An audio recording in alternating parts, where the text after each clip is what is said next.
Hello friends, आप सभी लोगों का हमारे यूट्यूब चैनल बायोलॉजी विद्यार्थी यादव में स्वागत है। आज हम बात करेंगे जीके जीएस के इंपॉर्टेंट क्वेश्चन जो आपके एम्स यूपी बीएससी नर्सिंग और सीपी नेट के जो आरटी स्टूडेंट हैं उन सभी में ये क्वेश्चन पूछे जाते हैं जीके जीएस के। ठीक है, तो जीके जीएस के क्वेश्चन जो किसी न किसी एग्जाम में पूछे गए हैं उन कुछ सभी क्वेश्चनों को हमने इंक्लूड किया है आज की वीडियो में। और ये क्वेश्चन आज की जो क्लास में लगभग 40+ क्वेश्चन होंगे और बहुत ही इंपॉर्टेंट क्वेश्चन है। तो जो भी स्टूडेंट वीडियो देखें तो वो प्लीज़ एक बार, यदि क्वेश्चन आपको आ रहा है तो आपका रिवाइज हो रहा है, नहीं आ रहा है तो आप एक बार नोटबुक में नोट डाउन जरूर करें। ठीक है, तो फर्स्ट हमारा क्वेश्चन देखते हैं। फर्स्ट हमारा क्वेश्चन क्या है? फर्स्ट हमारा क्वेश्चन है, संविधान सभा का स्थायी अध्यक्ष कौन था? संविधान सभा का स्थायी अध्यक्ष कौन था? तो वो थे आपके डॉक्टर राजेंद्र प्रसाद। कौन थे? डॉक्टर राजेंद्र प्रसाद आपके संविधान सभा के स्थायी अध्यक्ष थे। यदि पूछा जाए कि संविधान सभा का अस्थायी सदस्य कौन था तो अस्थायी सदस्य आपके थे, अस्थायी अध्यक्ष जो पूछा जाए तो वो आपके थे डॉक्टर सच्चिदानंद। कौन थे? डॉक्टर सच्चिदानंद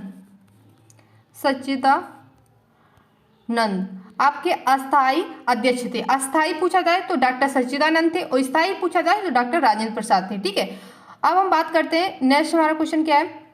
नेक्स्ट हमारा क्वेश्चन है कि संविधान सभा के प्रारूप समिति के अध्यक्ष। देखिए, पॉलिटी के जो जनरल क्वेश्चन है वो पूछे जाते हैं, इसलिए हम जनरल ही बताएंगे, ज़्यादा डीप नहीं जाएंगे।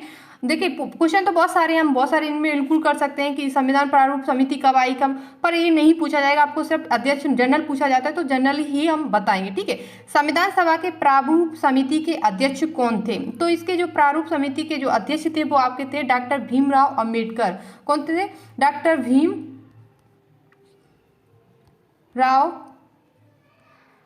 अम्बेडकर। कौन थे? डॉक्टर भीमराव अम्बेडकर। आप नोट डाउन कर लें। ठीक है, संविधान सभा के प्रारूप समिति के अध्यक्ष कौन थे? डॉक्टर भीमराव अम्बेडकर। नेक्स्ट हमारा क्वेश्चन क्या है वो देखते हैं। नेक्स्ट हमारा क्वेश्चन है कि जय जवान जय किसान का नारा किसने दिया था? जय जवान जय किसान का नारा किसने दिया था? तो वो दिया था लाल बहादुर शास्त्री ने। किसने दिया था? लाल बहादुर शास्त्री ने। लाल बहादुर शास्त्री ने इसका नारा दिया था।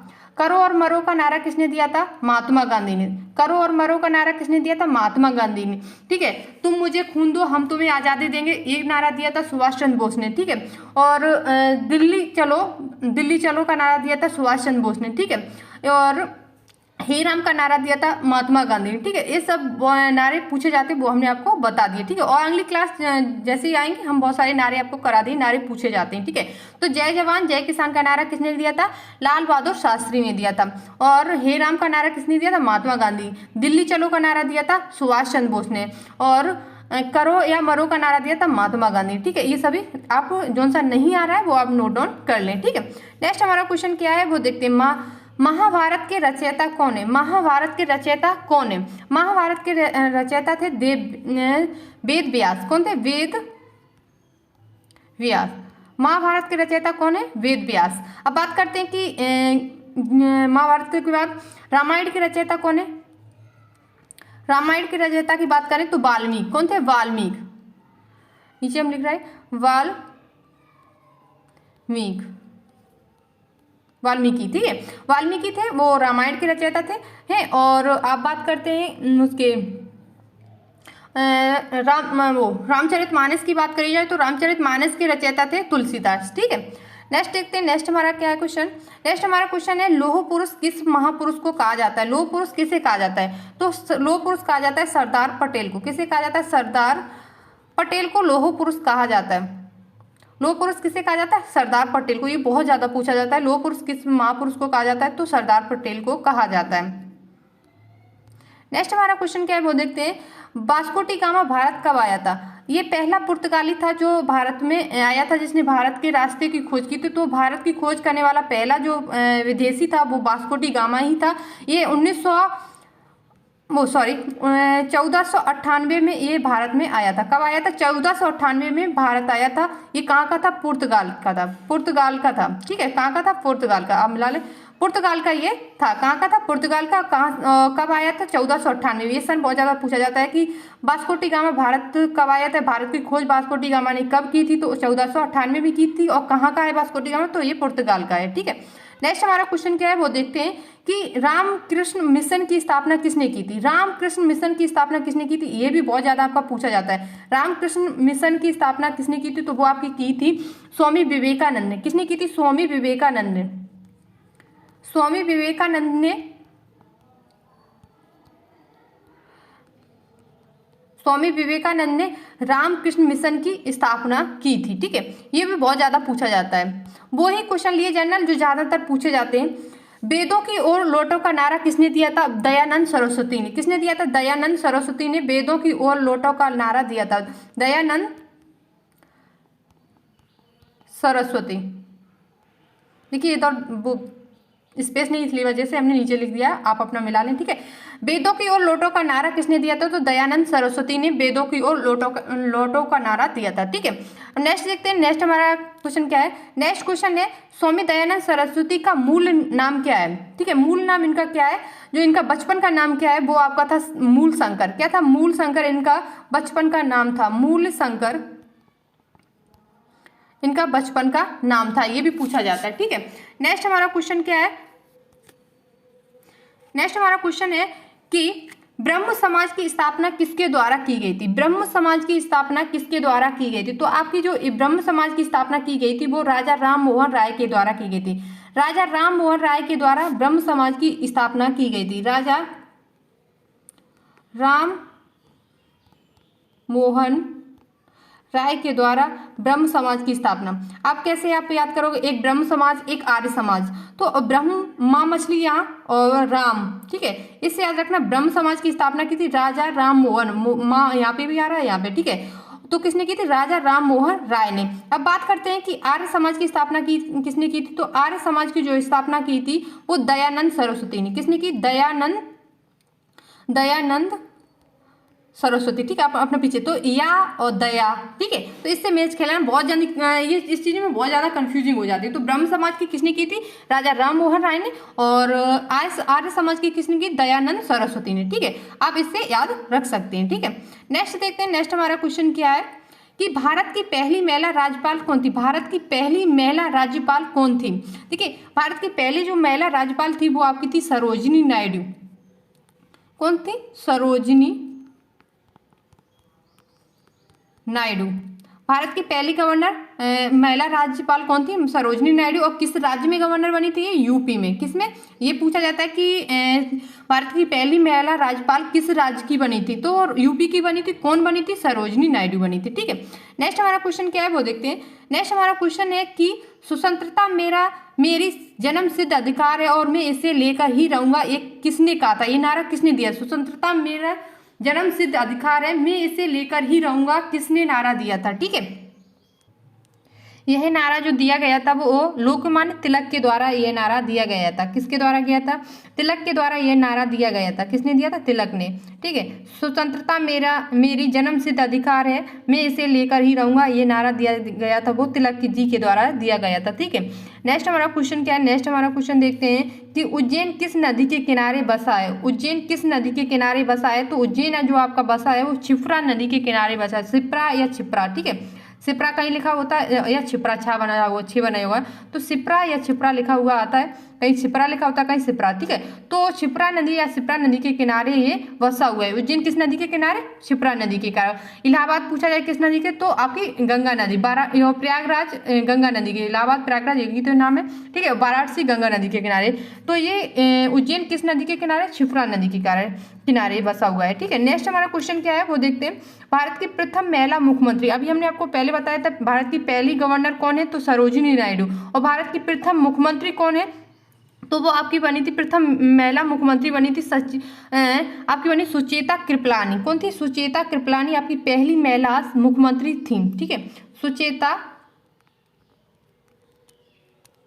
कृपलानी।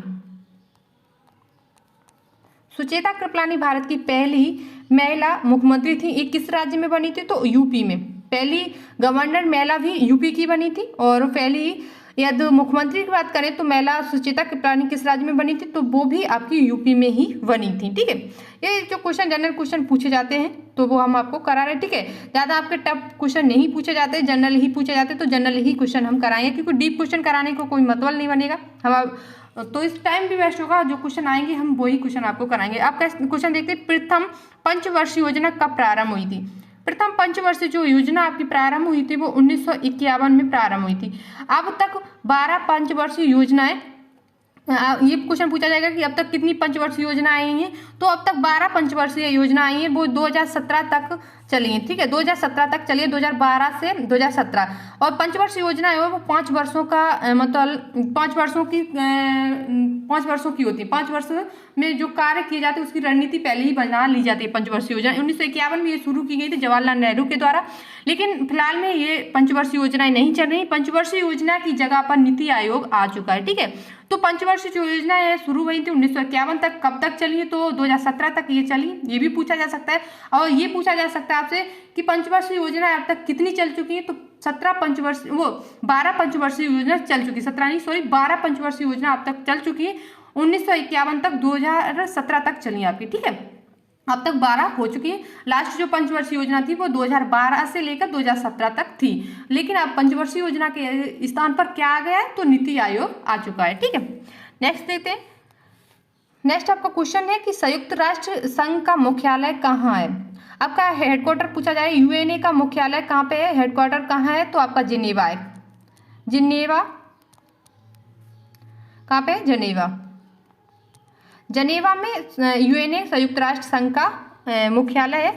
और इसकी स्थापना की बात करें तो आपको पूछा जा सकता है, तो 24 अक्टूबर 1945 में इसकी स्थापना हुई। कब हुई थी? सेकेंड विश्व युद्ध जब खत्म हुआ उसके बाद ही संयुक्त राष्ट्र महासंघ की स्थापना कर दी, क्योंकि ऐसा युद्ध भविष्य में दोबारा न हो, इसके कारण ही संयुक्त राष्ट्र महासंघ की स्थापना की गई थी। ठीक है, तो इसका हेडक्वार्टर कहाँ है? जिनेवा स्विट्जरलैंड में। कहाँ पे? जिनेवा स्विट्जरलैंड में। ठीक है, इसकी स्थापना कब हुई थी? तो 24 अक्टूबर 1945 में। आपसे ये भी पूछा जा सकता है, संयुक्त राष्ट्र महासंघ की स्थापना दिवस को कब मनाई जाती है? तो 24 अक्टूबर को ही इसकी स्थापना दिवस मनाई जाती है। ठीक है, क्योंकि इसकी स्थापना 24 अक्टूबर 1945 में हुई थी। नेक्स्ट देखते हैं, सबसे प्राचीन वेद कौन सा है? देखिए, सबसे प्राचीन जो वेद है आपका ऋग्वेद है। सबसे प्राचीन वेद कितने हैं? कौन सा है? ऋग्वेद। देखिए, अब तक 4 वेद, ये पूछा जाए कितने वेद है, तो 4 वेद है, ऋग्वेद, सामवेद, यजुर्वेद और अथर्ववेद। कितने वेद है? 4। ऋग्वेद, सामवेद, यजुर्वेद, अथर्ववेद। ठीक है, अब तक मतलब टोटल जो वेदों की संख्या है वो 4 है। ठीक है, और सबसे प्राचीन और सबसे पुराना जो वेद है आपका वो है ऋग्वेद, और सबसे यदि नया वेद की बात करें तो अथर्ववेद सबसे नवीन वेद है। ठीक है, सबसे पुराना जो वेद आपका है वो है ऋग्वेद। ठीक है, नेक्स्ट देखते हैं। नेक्स्ट हमारा क्वेश्चन क्या है? नेक्स्ट क्वेश्चन है, गदर पार्टी का संस्थापक कौन है? गदर पार्टी की स्थापना किसने की थी? तो गदर पार्टी की जो स्थापना की गई थी लाला हरदयाल के द्वारा की गई थी। किसके द्वारा? लाला हरदयाल के द्वारा इसकी स्थापना की गई थी। ठीक है, गदर पार्टी की स्थापना किसके द्वारा की गई थी? लाला हरदयाल के द्वारा इसकी स्थापना की गई थी। नेक्स्ट हमारा क्वेश्चन क्या है? नेक्स्ट क्वेश्चन है, विश्व में माउंट एवरेस्ट पर चढ़ने वाली प्रथम महिला कौन थी? देखिए, विश्व में माउंट एवरेस्ट पर चढ़ने वाली प्रथम महिला कौन थी? ये बात करते हैं कि विश्व की सबसे ऊंची एवरेस्ट चोटी कौन सी है? तो माउंट एवरेस्ट ही विश्व की सबसे ऊंची चोटी, जिसकी ऊंचाई है 8,848.48 किलोमीटर। ठीक है, कितने हैं?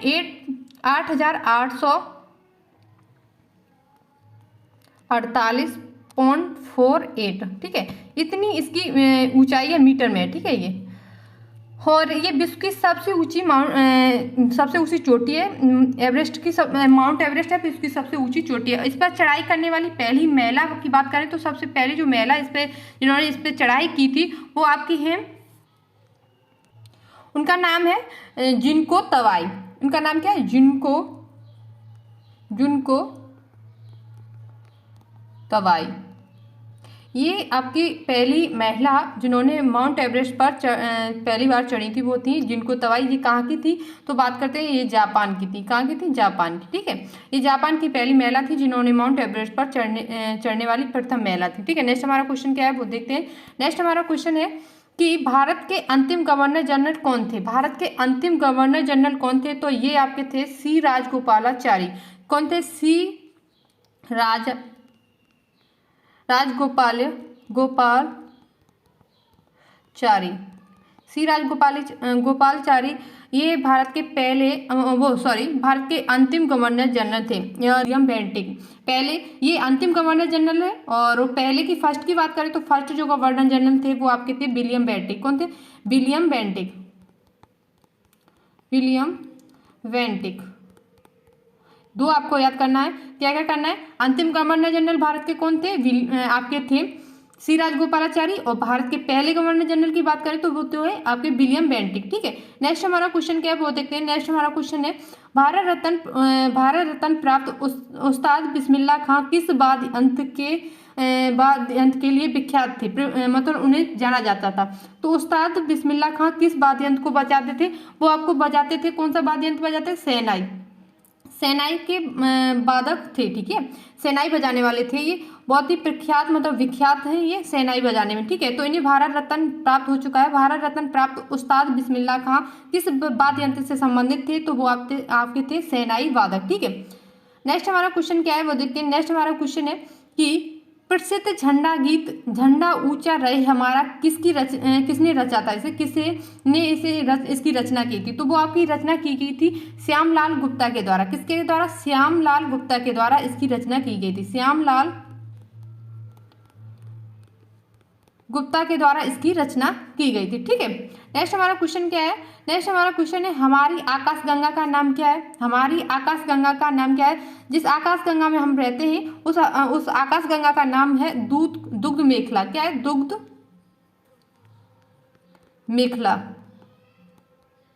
दुग्ध मेखला हमारी आकाश गंगा का नाम है और इसी को कहा जाता है मिल्की वे। इंग्लिश में यह ट्रांसलेट कर दे तो इसी को मिल्की वे कहा जाता है। ठीक है, नेक्स्ट हमारा क्वेश्चन क्या है? नेक्स्ट हमारा क्वेश्चन है कि हिंदी भाषा की लिपि कौन सी है? हिंदी भाषा की लिपि जो है वो आपकी देवनागरी लिपि। कौन सी है? देवनागरी लिपि। ये जनरल क्वेश्चन ही आपके पूछे जाते हैं, वही हम आपको करा रहे हैं। ठीक है, हिंदी भाषा की लिपि कौन सी है? देवनागरी लिपि। ठीक है, नेक्स्ट हमारा क्वेश्चन क्या है?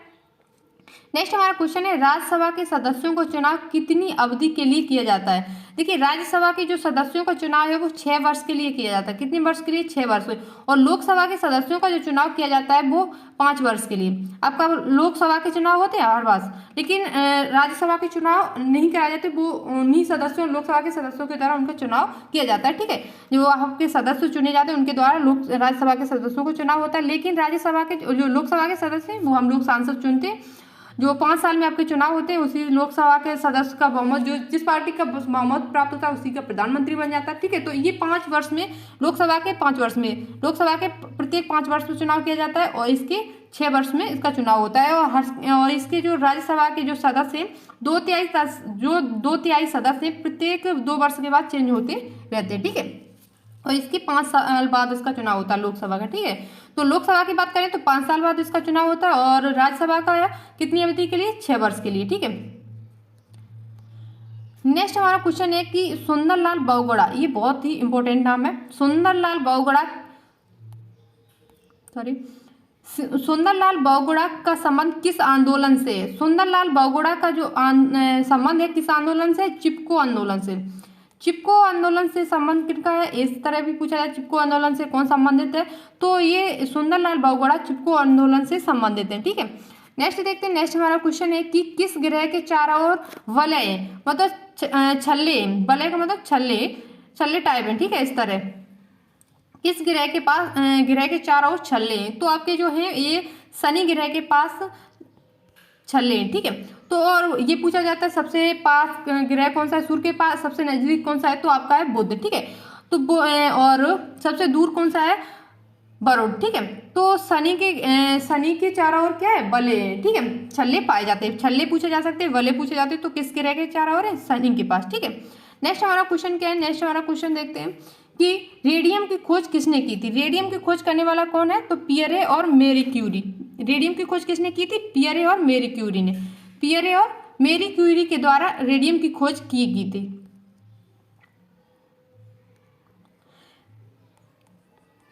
पियरे और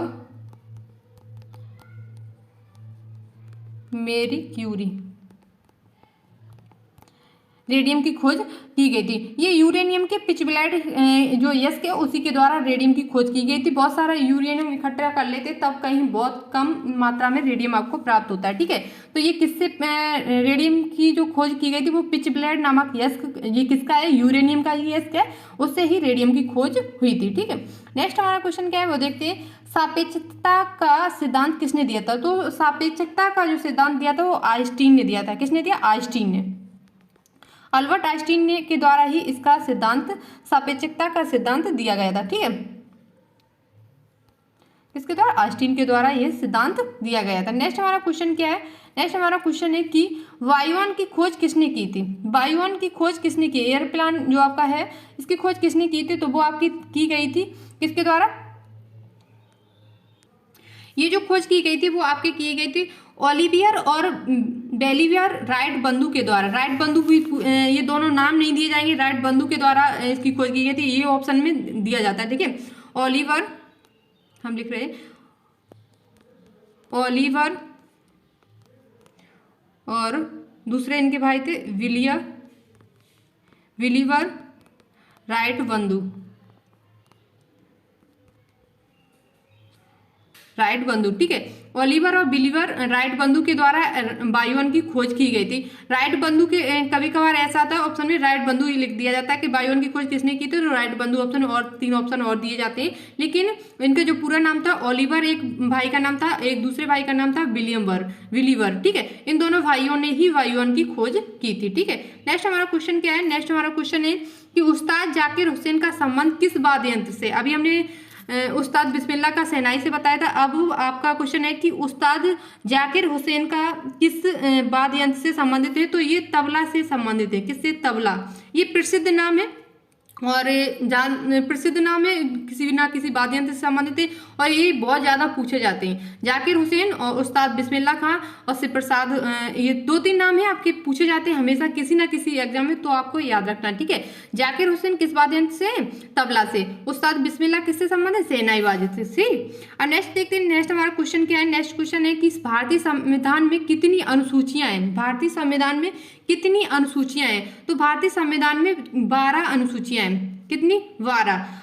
जो मूल संविधान था उसमें 8 थी, लेकिन बाद में 4 जोड़ दी गई। मूल संविधान में पूछा जाए कि मूल संविधान में कितनी थी, तो 8 थी।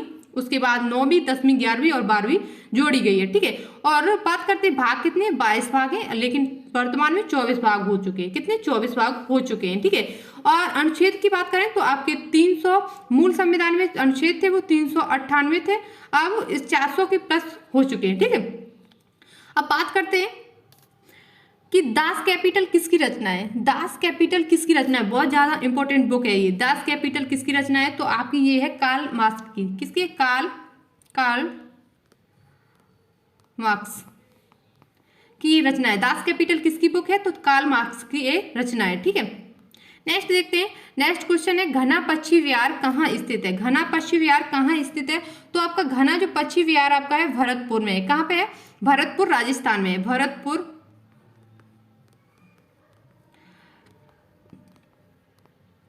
राजस्थान में। ठीक है, आप समझ आर्य जी। ठीक है, भरतपुर राजस्थान में आपका क्या है? घना पक्षी विहार कहाँ स्थित है? भरतपुर राजस्थान में। ठीक है, नेक्स्ट हमारा क्वेश्चन क्या है? नेक्स्ट हमारा क्वेश्चन है कि गीत गोविंद रचना किसके द्वारा की गई थी? गीत गोविंद किसके द्वारा लिखी गई थी? तो गीत गोविंद है वो आपकी लिखी गई थी जयदेव के द्वारा। किसके द्वारा? जयदेव। ये भी बहुत ज्यादा पूछा जाता है, बहुत ज्यादा पूछा जाता है। एक बार मैंने जब एग्जाम दिया था तो टाइम बच गया था, मैंने पीछे देखा था तो ये क्वेश्चन था पैरा का, जब मैंने एग्जाम दिया था तो ये क्वेश्चन पूछा गया था। बहुत जनरल क्वेश्चन पूछे जाते हैं सच्ची में। आप देखोगे यही से क्वेश्चन आपके पास आएंगे। हम डेली आपको वीडियो प्रोवाइड करें तो आपके लगभग 20 क्वेश्चन आएंगे, तो 14-15 क्वेश्चन यहीं से आपको मिल जाएंगे। ठीक है, तो गीत गोविंद की रचना किसने की थी? जयदेव ने। ठीक है, नेक्स्ट हमारा क्वेश्चन क्या है? नेक्स्ट हमारा क्वेश्चन है भारत का सबसे तेज सुपर कंप्यूटर का नाम बताइए। भारत का सबसे तेज सुपर कंप्यूटर का नाम है परम सिद्धांत। क्या है? परम सिद्धांत। परम सिद्धांत भारत का सबसे तेज सुपर कंप्यूटर है। परम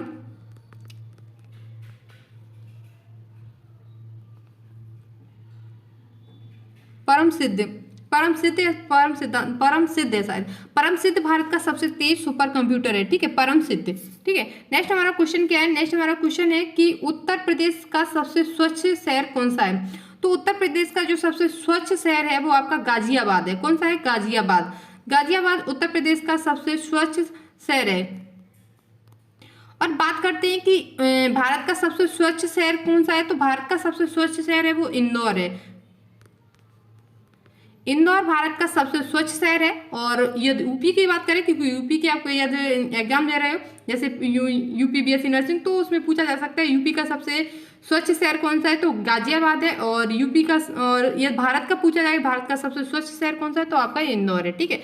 नेक्स्ट हमारा क्वेश्चन क्या है, नेक्स्ट हमारा क्वेश्चन है उत्तर प्रदेश की पहले मुख्यमंत्री कौन थे। उत्तर प्रदेश के पहले मुख्यमंत्री का नाम बताइए। उत्तर प्रदेश के पहले जो मुख्यमंत्री थे, पहले जो सीएम थे वो आपके थे गोविंद वल्लभ पंत। कौन से, गोविंद वल्लभ पंत। गोविंद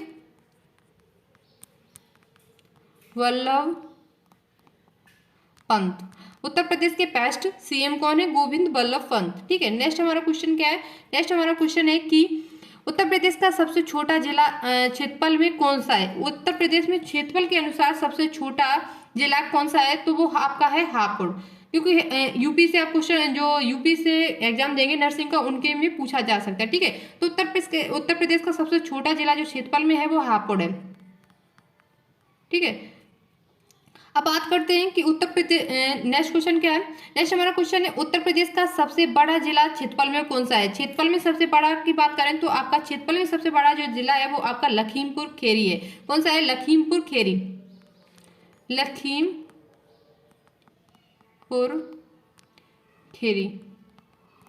लखीमपुर खेरी उत्तर प्रदेश का सबसे बड़ा जिला है। और सबसे छोटा की बात करें तो अभी अपने आपको बताया था हापुड़ सबसे छोटा है, लखीमपुर सबसे बड़ा है। किसमें, क्षेत्रफल में। अभी जनसंख्या में नहीं बता रहे, जनसंख्या में अलग अलग है, ठीक है। वो हम नेक्स्ट क्वेश्चन में आपको बता देंगे, नेक्स्ट, ठीक है। क्योंकि जीके से यहाँ से बन सकता है कि यूपी का जो टेस्ट है तो यूपी से क्वेश्चन पूछे जा सकते हैं, ठीक है। भारत की सबसे बड़ी निजी बैंक कौन सी है। भारत की सबसे बड़ी निजी बैंक कौन सी है, तो वो आपकी है HDFC। HDFC भारत की सबसे बड़ी निजी बैंक है, ठीक है, प्राइवेट बैंक है। प्राइवेट बैंक सबसे बड़ी कौन सी है, तो आपकी HDFC है, ठीक है। नेक्स्ट हमारा क्वेश्चन है भारत की सबसे बड़ी सार्वजनिक बैंक कौन सी है। भारत की सबसे बड़ी सार्वजनिक बैंक कौन सी है, तो वो आपकी है भारतीय स्टेट बैंक, SBI।